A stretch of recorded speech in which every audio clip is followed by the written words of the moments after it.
जनाब मोहम्मद फारूक शेख साहब, नांदेड़, भारत। अस्सलाम वालेकुम। आपकी याद फरमाने का शुक्रिया। आपका सवाल मौसूल व जवाब हाजिर। आपने पूछा कि मैं आला हजरत का मोतकीद हूं, बराए करम दर्ज झेल शेर का मतलब बताइए जो कसीदे हजरत आयशा सिद्दीक़ा रज़ी अल्लाह तआला अन्हा में है, जोबन का उभार। मोहतरम मोहम्मद फारूक शेख साहब, ये आपने सवाल तो बड़ा मुख्तसर किया, लेकिन ये बड़ा तफसील तलब सवाल हुआ। ये असल में कि आला हजरत फाजिल बरेलवी रहमतुल्लाह अलैह का जब विसाल हुआ, तो विसाल होने के बाद तमाम इधर उधर के कागज, आपके अशार और ये सारी चीजें जब इकट्ठा की गई, तो ये शेर जो कसीदे हजरत आयशा सिद्दीक़ा रज़ी अल्लाह तआला अन्हा है, तो ये शेर जो इसमें छपे हैं, जिसमें ये लफ्ज मौजूद है जोबन का उभार, ये गालिब गुमान यह है कि ये आला हजरत फाजिल बरेलवी के यहां इस्तिफ्ता की सूरत में आए थे। आपके जहन में ये रहे कि हदायत बख्शिश के तीसरे हिस्से में ये शेर है, और इसको वहाबियों ने बहुत उछाला और हिंदुस्तान में इस पर बड़े मुनाजरे और मुजादले भी हुए। और ये पहले दफे मंजर आम पर यूं आई ये बात कि बंबई के एक बहुत बड़े हमारे आलिम दीन थे हजरत अल्लामा मौलाना महबूब अली खान साहब, शेर देश सुन्नत हजरत अल्लामा मौलाना हशमत अली खान साहब रहमतुल्लाह अलैह के छोटे भाई। इन्होंने क्या किया कि चारों तरफ से उन कागजों को समेट कर इकट्ठा करके हदायत बख्शिश का तीसरा हिस्सा इन्होंने छपवा दिया। खुदा करना देखिए कि हजरत आयशा सिद्दीक़ा पर जो आला हजरत का कसीदा था, ये शेर भी उसी वजन पर थे। गलती से ये शेर वहां छप गए। छपने के बाद भी आप देखिए किसी वहाबिया देवबंद ने इस तरफ इशारा नहीं किया। खतीब मशरिक हजरत अल्लामा मौलाना मुश्ताक अहमद निजामी साहब रहमतुल्लाह तआला अलैह, उन्होंने सबसे पहले मौलाना महबूब अली साहब की तवज्जो इस तरफ मबजूल कराई।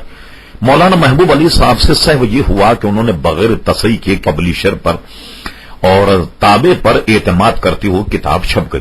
जब मौलाना महबूब अली साहब को इस बात का पता लगा और उन्हें बताया गया, तो देखिए ईमान ये होता है। मौलाना महबूब अली खान साहब से ये जो खता सरजद हुई, जो आला हजरत के सर लोगों ने थोप दी। बंबई में उस जमाने में एक रिसाला निकला करता था, तर्जुमान अहले सुन्नत।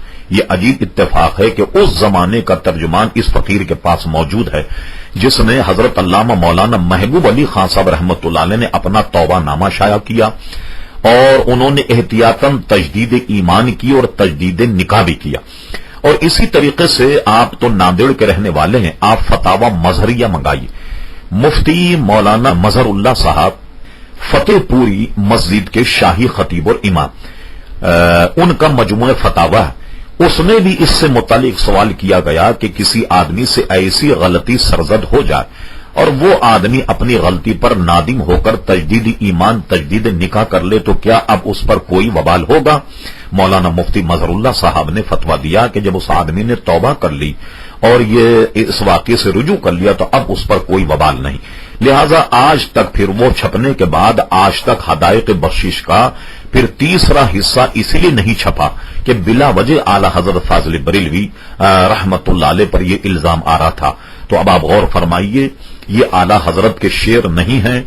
मौलाना महबूब अली साहब की गलती से कसीदे आशिया सिद्दीक़ा में ये अशार छप गए, और छपने के बाद में मौलाना की दयानत देखिए, उन्होंने तजदीद ईमान तजदीद निकाह कर लिया। तो अब मैं समझता हूं ये किस्सा खत्म हो जाना चाहिए। अगर आपको मजीद तहकीक का शौक और आप जानना चाहते हैं, तो आप एक पता लिखिए, दारुल उलूम जामिया निजामिया लाहौर। इसमें शेखुल हदीस है हजरत अल्लामा मौलाना अब्दुल हकीम शरफ कादरी साहब।